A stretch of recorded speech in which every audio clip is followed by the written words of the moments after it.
Jagat maya kembali dihebohkan dengan dugaan kecurangan pemilu yang dilakukan sejumlah pejabat di wilayah Kabupaten Batubara, Sumatera Utara. Lantas seperti apa respon Bawaslu usai video viral tersebut? Berikut kami hadirkan kembali cuplikan dialog Ketua Bawaslu Kabupaten Batubara bersama rekan Syafaati Suryo dalam program iNews Sore. Yang pertama itu dari Kajari sendiri, Kabupaten Batubara. Kemudian besok rencananya kita akan menelusuri informasi dari Kapolres dan Dandim 0208 Asahan. Baik, dari pemeriksaan awal apakah sudah ada indikasi dugaan pelanggaran pemilu? Kita Bawaslu Kabupaten Batubara masih mendalami informasi awal yang sampai ke Bawaslu terkait viralnya video ini. Kemudian saya informasikan bahwa Bawaslu Kabupaten Batubara dalam hal ini mendapatkan informasi, kemudian kita melakukan penelusuran. Sampai hari ini situasinya belum ada pelapor ke Bawaslu Kabupaten Batubara. Kemudian juga ini sebenarnya tidak dalam posisi ditemukan, tapi berdasarkan itu Bawaslu harus cepat dan tanggap menelusuri langsung proses terjadinya ini. Baik, kemudian untuk memeriksa rekaman audio ini sejauh ini seperti apa pemeriksaannya Pak Amin? Apakah juga melibatkan pihak-pihak dari kepolisian untuk memeriksa kebenaran dari isi rekaman suara tersebut? Ya, Bawaslu Kabupaten Batubara tentu melihat bahwa yang pertama itu rekaman. Nah, rekaman itu berbentuk suara, bukan rekaman berbentuk visual atau gambar-gambar. Nah, ini kita harus mendalami benar-benar apakah informasi ini benar atau memang informasi ini hoax. Maka yang pertama Bawaslu lakukan menelusuri, meminta klarifikasi dan keterangan kepada yang ada di Putu ya Mbak, yang ada di Putu. Masih kita lakukan tadi pagi itu baru kejaksaan. Nah mungkin besok kita akan jadwalkan Dandim dan Kapolres. Baik Bang Ray Rangkuti, ini lagi-lagi netralitas aparat jadi sorotan setelah munculnya rekaman audio yang viral di media sosial ini.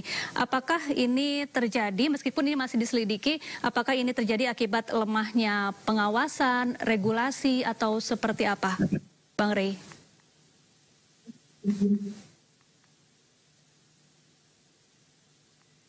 Halo.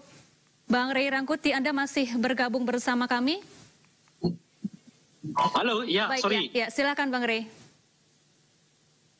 Ya, saya kira bukan karena lemahnya regulasi. Regulasi kita dah cukup memadai lah untuk mengantisipasi perbuatan-perbuatan seperti ini, tindakan-tindakan seperti ini. Tetapi regulasi maupun aturan macam-macam itu kadang-kadang nggak berbunyi bila ada dua faktor. Faktor pertama adalah kekuasaan yang begitu besar yang dihadapi, yang memungkinkan aktor-aktor yang menegakkan hukum tidak dapat dengan mampu untuk mengatasi tekanan yang sifatnya bersifat kekuasaan besar itu gitu ya. Nah yang kedua adalah soal aparat penegak hukumnya sendiri, termasuk di dalamnya adalah Bawaslu. Mereka punya keberanian nggak untuk melakukan penegakan hukum terhadap kasus-kasus seperti ini? Kalau saya dengar tadi penjelasannya Bung Amin, saya kira ini bakal lama ini proses ini gitu. Padahal menurut saya sebetulnya sangat cepat bisa diselesaikan. Tinggal ambil contoh dari rekaman itu, bawa ke laboratorium, tinggal cocokkan antara suara asli yang diduga pelaku-pelaku di dalamnya itu dengan suara yang ada di rekaman itu. Kalau cocok ya itu udah jadi barang bukti kan. Kalau nggak cocok berarti hoax. Kalau hoax tinggal diserahkan kepada polisi, nyari siapa pelaku-pelakunya gitu. Saya kira 2-3 hari juga akan dapat titik temunya, akan dapat ini nyali gitu. Kalau kita minta klarifikasi itu tentu Bang ya. Ray, Tapi kita udah bisa tahu lah bahwa klarifikasinya hasilnya Baik. tahan begitu kira-kira. Oke. Nah, oleh karena itu langsung aja uji materi itu. Oke, lalu bagaimana dengan pengawasan di setiap daerah dalam gelaran pemilu ini? Karena kalau seandainya katakanlah jika memang isi dari rekaman ini betul adanya, ini kan melibatkan beberapa pihak dari kepala desa, kejaksaan hingga kepolisian, jadi seperti terstruktur begitu ya. Seperti apa Bang Rey? Ya itu yang kita sebut tadi, karena persoalannya ini bukan soal aturan, tapi soal tembok besar yang akan dihadapi oleh orang seperti Bung Amin ini gitu. Kalau kita lihat sudah polanya sudah pola terstruktur, ada perlindungan kekuasaan yang begitu besar terhadap mereka yang melakukannya sehingga kelihatan nggak jerak-jerak gitu. Di sana udah ditindak, di sini udah tidak, tapi kelihatan nggak punya efek terhadap yang lainnya gitu. Itu kenapa gitu? Karena ada yang melakukan pembiaran. Pembiaran ini cuma berpidato-pidato saja, netral. Yeah. Tapi saat yang bersamaan, yang ketika terjadi dugaan adanya ketidaknetralan, ya yang bersangkutan seperti ya membiarkannya melalui proses hukum biasa gitu loh. Okay. Nah oleh karena itulah menurut saya ya orang seperti Bung Amin ini harus betul-betul berani menegakkan aturan ini. Ini kan ya apa kalau ia benar ya itu masalah, kalau ia nggak benar itu juga masalah. Karena itu hoax gitu. Yeah. Jadi baik benar mau tidak benar, penting untuk segera diselesaikan.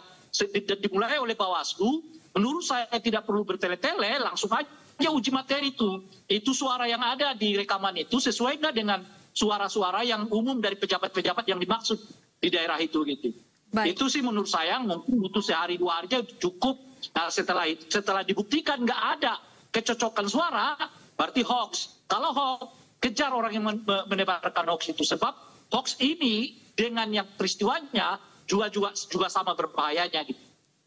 Baik Mbak Titi, apakah pihak-pihak yang masih memiliki kekuasaan saat ini bisa dinilai lebih berpotensi untuk misalnya melakukan tekanan atau hal-hal lainnya begitu untuk memenangkan paslon tertentu?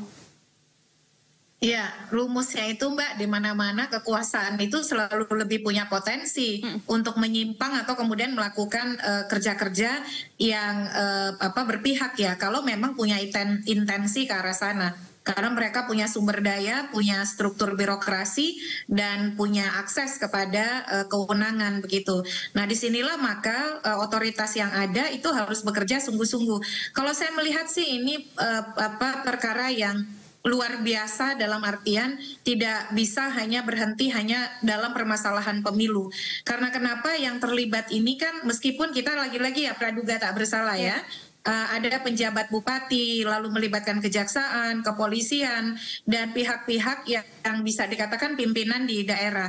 Nah oleh karena itu, karena ini menyangkut betul-betul bahkan dalam konteks kelembagaan dari orang-orang yang terduga tersebut berasal, itu merupakan pelanggaran berat kalau memang terjadi. Makanya menurut saya dalam hal ini, selain kita mendorong Bawaslu untuk bekerja profesional dengan supervisi segala sumber daya yang ada pada kelembagaan Bawaslu, karena tentu saja ya ini kan Bawaslu kabupaten, dia perlu dukungan akses yang cepat untuk bisa mengakses tadi yang disebut oleh Bang Ray, sumber daya untuk membandingkan dari aspek teknologi, misalnya mengakses lab forensik dan seterusnya. Oleh karena itu Bawaslu juga harus memastikan itu mereka mendampingi secara baik kerja-kerja dari Bawaslu Batubara. Yang kedua menurut saya bahkan pihak-pihak terkait dalam konteks pengawasan dalam hal ini misalnya Komisi Kejaksaan, Komisi Kepolisian, bahkan Komnas HAM sekalipun itu perlu untuk memastikan penanganan pelanggaran atas kasus ini dilakukan dengan serius, dengan benar, dengan baik, dan dengan maksimal. Tidak bisa hanya kemudian misalnya karena batasan waktu lalu tiba-tiba ketidakmampuan untuk mengungkap secara menyeluruh, akhirnya kasusnya jadi kadaluarsa. Nah, kenapa ini penting misalnya? Karena ini menyangkut kalau kita lihat aktor-aktor yang ada di dalam video yang beredar, lagi-lagi ini praduga tak bersalah ya. Tetapi relasi kuasanya itu sangat kuat, Mbak. Jadi ini yang kemudian makanya saya kira otoritas di luar Bawaslu, karena ini menyangkut keberadaan institusi yang harus sepenuhnya netral di pemilu, tidak juga boleh berhenti pada aspek pemilunya saja.